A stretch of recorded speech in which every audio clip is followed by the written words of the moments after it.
Vous avez toujours voulu investir dans l'immobilier, mais vous trouvez ça inaccessible?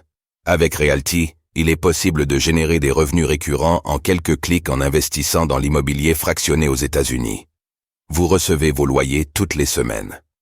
Le plus avec Realty, c'est que vous n'avez pas à vous occuper de la gestion d'un bien immobilier. Ce spot vous est présenté en collaboration commerciale avec Realty. ETF Ethereum, Fidelity modifie sa proposition pour inclure le stacking. Le stacking sera-t-il la caractéristique qui différenciera les ETF Bitcoin des ETF Ethereum? Il semble que oui, si l'on en croit une modification de candidature du côté de Fidelity.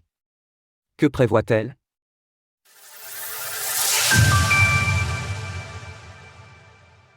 Fidelity modifie son ETF Ethereum pour inclure le stacking. C'était une des questions soulevées par les projets d'ETF Ethereum. Ceci prendrait-il en compte le stacking, qui est un des aspects clés du réseau? Jusque-là, les candidatures sont inégales à ce sujet.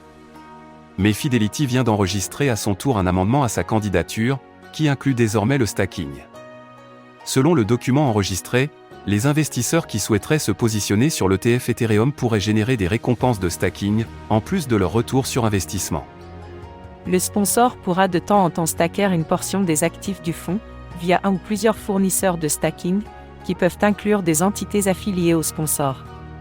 Pour rappel, le stacking consiste à mettre en jeu des tokens pour la sécurisation du réseau, en échange de récompenses distribuées périodiquement.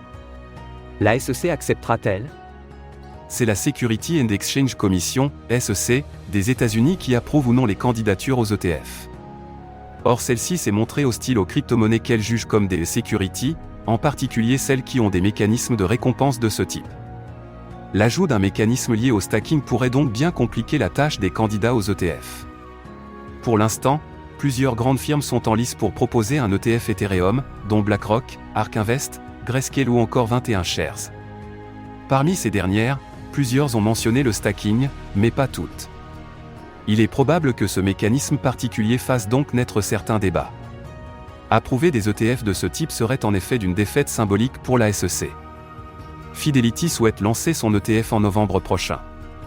De son côté, la SEC a déjà repoussé sa prise de décision en ce qui concerne l'ETF de BlackRock.